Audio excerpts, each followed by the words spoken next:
नमस्कार, स्वागत है आपका हमारे खास कार्यक्रम में और मैं हूं पूनम शर्मा। कमोडिटी वायदा बाजार की सबसे हॉट और फेवरेट कमोडिटी गवार सीड और गवार गम सुर्ख होकर फिर से चर्चा में आ गया है। गवार उत्पादक इलाकों में अब तक बारिश नहीं होने और दलहन तिलहन के न्यूनतम समर्थन मूल्य में बढ़ोतरी होने से चर्चा जोरों पर है कि इस साल गवार की खेती में भारी गिरावट आएगी। गवार ने किसानों को पिछले एक साल में अच्छा रिटर्न नहीं दिया, सो किसान दूसरी फसलों की ओर मुड़ेंगे।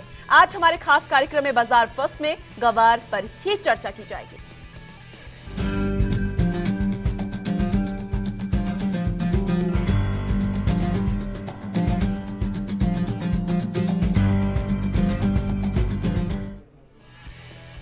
राजस्थान, हरियाणा और गुजरात के गवार उत्पादक किसान इस साल खरीफ सीजन में दूसरी फसलों दलहन, कॉटन और मूंगफली का रुख कर सकते हैं।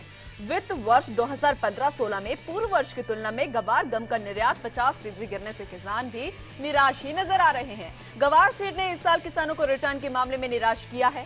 अगले खरीफ सीजन में गवार की बुआई का हाल कैसा रहेगा, चलिए आपको इस खास रिपोर्ट में दिखा दें।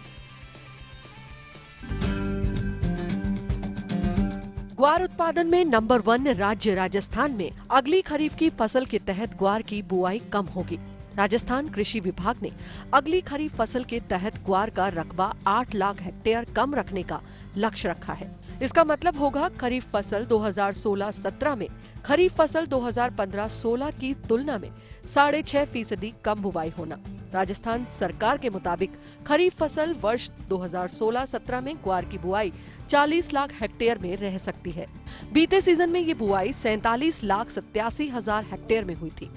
राज्य में बीते खरीफ सीजन में ग्वार का उत्पादन 22,23,000 टन रहा, जबकि खरीफ फसल वर्ष 2016-17 में 20,80,000 टन ग्वार पैदा होने का अनुमान है। ग्वार उत्पादन में दूसरे सबसे बड़े राज्य हरियाणा में राज्य सरकार ने खरीफ फसल 2016-17 के दौरान राज्य में ग्वार की उपज को बढ़ाने का फैसला किया है। राज्य सरकार ने अगली खरीफ फसल के तहत 2,87,000 टन ग्वार सीड का उत्पादन लक्ष्य रखा है। राज्य सरकार ने अगली खरीफ फसल के तहत 2,87,000 टन ग्वार सीड का उत्पादन लक्ष्य रखा है।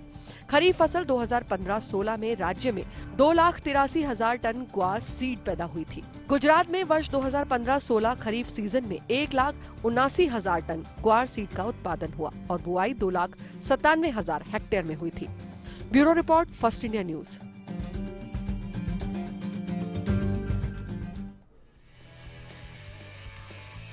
तो गवार आने वाले दिनों में क्या चाल चलेगी, क्या रिटर्न संभावनाएं हैं और ये खेती बाड़ी का हाल आगे कैसा रहेगा, इस पर हमारे खास कार्यक्रम में गवार हुआ सुर्ख में आज गवार पर ही चर्चा की जाएगी। और हमारे इस खास कार्यक्रम में जुड़ रहे हैं गवार इंडस्ट्री के विशेषज्ञ सुनील जांगीर, गणेश प्रजापति और प्रवीण अग्रवाल। आप सभी का बहुत बहुत स्वागत है फर्स्ट इंडिया में, और साथ ही फर्स्ट इंडिया न्यूज के बिजनेस एडिटर कमल शर्मा। चलिए, मैं पहला सवाल स्टूडियो में आए सुनील जांगीर से करना चाहूंगी। सुनील जी, यहाँ पर अगर हम गवार इंडस्ट्री की बात करें तो लंबे समय से उसकी स्थिति जो है वो बेहाल ही है। इसका कारण क्या है और आने वाले समय में अगर हम भविष्य की बात करें तो क्या इसकी जो बेहाली की स्थिति है उसके सुधरने की कोई चांसेस हैं या फिर नहीं? देखिए, ग्वार जो है, ग्वार कॉम्प्लेक्स है, वो वायदा बाजार कमोडिटी के हिसाब से सबसे हॉट कमोडिटी रहा है हर साल से ही। और पिछले कुछ सालों की बात करें तो 2011 और 2012 में इसने सबसे ज़्यादा रिटर्न और बेहतरीन रिटर्न दिए थे। इसी वजह से उसके बाद से ही निवेशकों और किसानों में इसको लेकर काफ़ी हद से ज़्यादा रुचि एक थ्रेशोल्ड लेवल तक पैदा हो गई थी। ये थ्रेशोल्ड लेवल में जो इंटरेस्ट था, इसकी वजह से जो स्टॉक है वो ओवरहोल्ड पोजीशन पे आ गया है। इसी वजह से अब इसके भावों में ज़्यादा मतलब लंबी तेज़ी की गुंजाइश अभी नहीं रही है। लेकिन थोड़े बहुत बाउंसेस जो आते हैं वो अभी जैसे मौसम, अभी ताज़ा जो बाउंस आया है वो मौसम के हिसाब से आया है। मौसम का जो मानसून का जो इरेगुलर डिस्ट्रीब्यूशन है उसके हिसाब से ये थोड़ी बहुत जो तेज़ी देखी गई है, ये मैं समझता हूँ कि ज़्यादा टिक नहीं पाएगी। तो कहीं ना कहीं एक निराशावादी माहौल बनता है। लेकिन तेज़ी के लिए फ़िलहाल कोई सॉलिड रीजन जो है, कोई ठोस कारण अभी मिल नहीं रहा है मार्केट को जी। तो कि किसानों में एक ग्वार के कल्टीवेशन के लिए कोई अलग से कोई रुचि या फिर निराशा कोई बने, ऐसा कोई अभी फिलहाल कारण नजर नहीं आ रहा है। नहीं सुनील जी, ये जो अभी 3-4 दिन में जो बढ़त आई है गंवार वायदा में, तो क्या ये बढ़त कितने दिन कायम रह सकती है या इसमें वापस एक गिरावट देख रहे हैं आप? मेरे हिसाब से सर इसमें अभी नेक्स्ट वीक के अंदर ही करेक्शन आने की पूरी उम्मीद मैं रखता हूँ। और दोनों मंथ में जो अभी नियर मंथ पोजीशन चल रही है, जुलाई और अक्टूबर वायदा, इन दोनों में ही निश्चित रूप से 100-150 रुपये की गिरावट मैं देख रहा हूँ। गणेश जी, हमने ये देखा कि राजस्थान सरकार, गुजरात सरकार और हरियाणा सरकार के डाटा थे बुआई को लेकर के। आप एग्रीकल्चर स्पेशलिस्ट हैं, तो गंवार के दाम इन दिनों काफ़ी नीचे चल रहे हैं, जो किसानों की उम्मीद थी उनसे जी। इस लेवल पर गंवार की खेती के बारे में आपका क्या कहना है कि किसान वाकई इतनी बुआई करेंगे या इससे कम होगी, या क्या हाल रह सकता है? नहीं, जहाँ तक ग्वार की खेती का जो प्रश्न है, तो ग्वार की खेती वास्तव में कम हो रही है, बहुत ही कम क्षेत्र के अंदर हो रही है। पीछे मैं इस चूरू डिस्ट्रिक्ट के अंदर राजगढ़ से झुंझुनू की तरफ टैक्सी से सफ़र कर रहा था, तो मैंने रुक के इस चीज़ का कई जगह इवेल्युएशन किया, तो मेरे को मिला कि मतलब 70% तब तक जो बुआई हो चुकी थी उसमें सिर्फ और केवल सिर्फ 5% या 6% एक हिस्सा ऐसा था जिसमें ग्वार की बुआई हुई है। बाकी एक मिनट में आपको गणेश जी रोकना चाहूँगा, हम इस पे चर्चा रखेंगे। हमारे साथ इस दौरान भरत शर्मा बीकानेर से कनेक्ट हैं, जो ज्योतिष दृष्टि से बताएंगे कि गंवार के क्या हाल रह सकते हैं। भरत जी, आपका स्वागत है। जी नमस्कार जी, ज्योतिष दृष्टि से गंवार में आने वाले दिनों में किस तरह का उतार चढ़ाव देखने को मिल सकता है?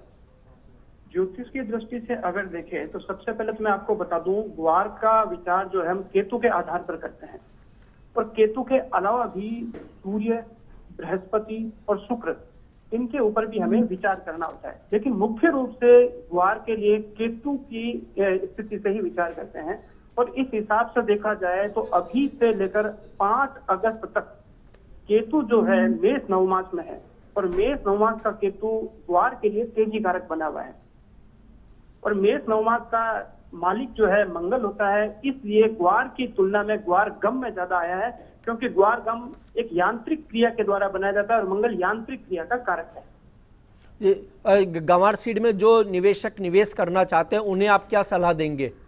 मैं यही कहूंगा, अभी 5 अगस्त तक ही इसमें तेजी है, और तेजी के ज्यादा भ्रम में और छलावे में ना आए। जी, धन्यवाद भरत जी। इसके बाद में वापस इसमें गिरावट आएगी। धन्यवाद भरत जी। प्रवीण जी, आपने सुना कि 5 अगस्त तक ज्योतिष दृष्टि से इसमें तेजी की उम्मीद है। आपका क्या कहना कि गंवार में फंडामेंटल और टेक्निकल लेवल पे क्या दिखाई देता आपको तेजी मंदी? देखिए, अगर ग्वार को टेक्निकल लेवल पे देखें तो कोई बहुत लंबी तेज़ी नज़र नहीं आती है, लेकिन फंडामेंटली अभी जो बाज़ार में माहौल हुआ है वो ये है कि बुआई कम होएगी, मौसम जो है थोड़ा सा मानसून आगे की तरफ जा रहा है, बिजाई को लेके काफ़ी संशय है कि कितनी बिजाई होएगी, कितनी नहीं हो पाएगी। ये उम्मीद की जा रही है कि जितने लोग पिछले साल जितने लोगों ने बिजाई करी है उससे काफ़ी इस बार जो है परसेंटेज कम होने वाला है उसका। इस वजह से थोड़ा सा इसमें तेज़ी का माहौल है, जो कि बहुत ज़्यादा लंबा लगने वाला नहीं है। हाँ, कोई बहुत ज़्यादा गिरावट भी हाल फिलहाल नज़र नहीं आती है टेक्निकल के हिसाब से। गणेश जी, सरकार ने दाल, दलहन, तिलहन इन सब के MSP को बढ़ाया है, और आप अभी बता ही रहे थे कि गंवार की रकबा धीरे धीरे घटता जा रहा है, तो कितनी गिरावट आपको दिखाई दे रही है? क्या संभव है ये? नहीं, जहाँ तक जो मेरा अनुमान है, जो मैंने इस फील्ड के अंदर जाके देखा है, तो उसमें मैंने पाया है कि इस बार जो ग्वार की बिजाई है वो 10 लाख हेक्टेयर से ज़्यादा नहीं होगी पूरे हिंदुस्तान के अंदर, जिसमें राजस्थान का हिस्सा तकरीबन 90% के करीब रहेगा, बाकी हिस्सा आपके गुजरात से आएगा 6-7% के करीब, 2-3% हिस्सा आपका हरियाणा से आएगा, पंजाब से या अन्य स्टेट से किसी तरह का भी इसके अंदर कोई हिस्सा नहीं आएगा। तो 10 लाख हेक्टेयर की जो बुआई है उसको अगर ध्यान में देखते हैं, तकरीबन 50 लाख या 60 लाख जो बोरी है, या जो 100 किलो की 1 क्विंटल की एक बोरी होती है, उसका प्रोडक्शन इस बार होगा। तो ये वजह क्या कि किसानों का मोह क्यों छूटा गंवार से? किसानों का सबसे जो बड़ा रीज़न है वो है कि एक तो इस ग्वार के अंदर उसका पहले खर्चा नहीं था ग्वार की खेती करने के अंदर, लेकिन अब ग्वार की खेती करने के अंदर उनका खर्चा बढ़ गया है। वो तरह तरह के पेस्टिसाइड यूज़ करते हैं, तरह तरह के केमिकल यूज़ करते हैं। उन्होंने पहले वो ग्वार को जब खेती करते थे, वो ग्वार को एक रेनफेड एरिया के अंदर खेती करते थे और इससे भी छोड़ देते थे, लेकिन आजकल जो खेती हो रही है उसमें उनका खर्चा जो है, कॉस्ट ऑफ कल्टीवेशन उसकी बढ़ गई है। दूसरा रीज़न क्या है कि सरकार ने, आप जो बता रहे हैं कि MSP बढ़ा दी, MSP बढ़ाने के चक्कर में कि जो किसान कंपेरेटिव रूप से ग्वार के प्रेफरेंस कम रख रहा है। जी, तो ये जो गंवार की बुआई का जो जमकर हल्ला हो रहा है कि कम बुआई होगी, यानी ये बिल्कुल सच बात होगी? ये बिल्कुल सच बात है। मैंने तकरीबन 4 डिस्ट्रिक्ट में इसका पता कर लिया है। जगह से मैं खुद भी खेतों में जाके आया हूँ, किसानों के बीच के अंदर बैठ के आया हूँ, और बुआई वास्तव में बहुत कम हो रही है। सुनील जी, आपसे अगला प्रश्न कि जो निवेशक करंट लेवल पे गंवार में निवेश करना चाहते हैं उन्हें आप क्या राय देंगे? और जबकि काफ़ी लोगों ने पिछली बार हम देख रहे हैं तो लास्ट अगस्त से बहुत ऊंचे लेवल पे उन्होंने निवेश किया था, क्या इस स्थिति में निवेशक को क्या करना चाहिए? फिलहाल तो सर जो पोजीशन है उसके हिसाब से तो मैं इसमें होल्ड पोजीशन रखने की ही सलाह दूंगा। किसी भी तरह की बाई या सेल पोजीशन रिकमेंडेशन फिलहाल नहीं देना चाहता। शुरुआती 1-2 दिन इसको वॉच करें, उसके बाद में जिस तरफ मार्केट का रुझान होता है उस तरफ निवेश करके चल सकते हैं। जैसे करेक्शन अगर आता है तो बेचकर खरीद की जा सकती है। इस बीच हमारे साथ भुज गुजरात से निखिल वोरा कनेक्ट हैं, जो टेक्निकल एनालिस्ट हैं। निखिल जी, आपका स्वागत है हमारे इस कार्यक्रम में। निखिल जी, ये गंवार सीड में जो शॉर्ट टर्म के लेवल आपको क्या लगते हैं कि कहाँ गंवार गम का प्राइस किस तरह रहेगा? गंवार गम में देखिए, पिछले हफ्ते में उठापटक वोलेटाइल काफी रहा, ऊपर की ओर बढ़ा था मूव, मगर ऊपर इक्वली काफी प्रेशर भी हमने मार्केट में देखा आज और कल। ऊपर के भाव से 6500 के गम के भाव से तकरीबन 250 रुपए की मुनाफा वसूली देखी गई। तो ग्वार में फिलहाल एक चीज तो मौजूद है, अभी मानसून का सट्टा चल रहा है, तो हर उछाले पे लोगों को कहीं न कहीं निकलने का, मुनाफा वसूली का डर रहता है, क्योंकि काफी टाइम से ग्वार अपने मंदिरों की गिरफ्त में ही है, तो कभी न कभी निकलना चाहेगा, लेकिन अभी तो मुनाफा वसूली ही लगती है। गंवार सीड में आपकी क्या राय होगी? जो निवेश करना चाहते हैं उन्हें क्या करना चाहिए? होल्ड करना चाहिए, निकल जाना चाहिए, या फिर इस लेवल पे बाई करने का उन्हें मौका ढूंढना चाहिए? देखिए, ग्वार सीड खरीदने के लिए मौका एक नीचे के भाव आए तभी करना चाहिए। अभी इस मानसून के उठापटक में ऊपर के भाव में अगर फंस गए तो पहले भी लोग 5000 और 4000 के भाव में फंसे ही हुए हैं, काफी लोगों के पास माल पड़ा है, वही दिक्कत आएगी। वैसे बहुत कम भाव है, नीचे के भाव है, इसलिए ज्यादा इसमें नीचे की बात न करे तो उसको लेने का मौका आएगा। अक्टूबर कॉन्ट्रैक्ट को 3370 के भाव पे वो लेके काम कर सकता है, वहाँ उसको 3305 का स्टॉप लॉस मेंटेन करना चाहिए। अगर 3305 टूट के चल रहा है तो इसमें दिक्कत पैदा हो सकती है। निखिल जी, धन्यवाद। आपने अपनी राय व्यक्त करी कि निचले लेवल पे गंवार खरीदना चाहिए। आपको क्या लगता है प्रवीण जी कि ये किस स्तर पर एक व्यक्ति को निवेश करना चाहिए या इन दिनों बचना चाहिए नए निवेश से? देखिए, ग्वार निवेश के लिए मानसून का समय जो है वो बिल्कुल भी नहीं है। मानसून के समय पे ग्वार कमोडिटी पे पूरी तरह से सट्टा हावी रहता है, और उसमें अगर आप इन्वेस्टमेंट सोचें तो वो पूरा जोखिम भरा हो सकता है। जी, मैं आपको रोकना चाहूँगा प्रवीण जी। हमारे साथ इस समय बीकानेर से पुखराज चोपड़ा कनेक्ट है लाइन पे। पुखराज जी, आपका स्वागत है इस कार्यक्रम में। जी सर, राजस्थान, हरियाणा, गुजरात के गंवार उत्पादक इलाकों में मानसून अभी पहुंचा नहीं है ठीक ढंग से।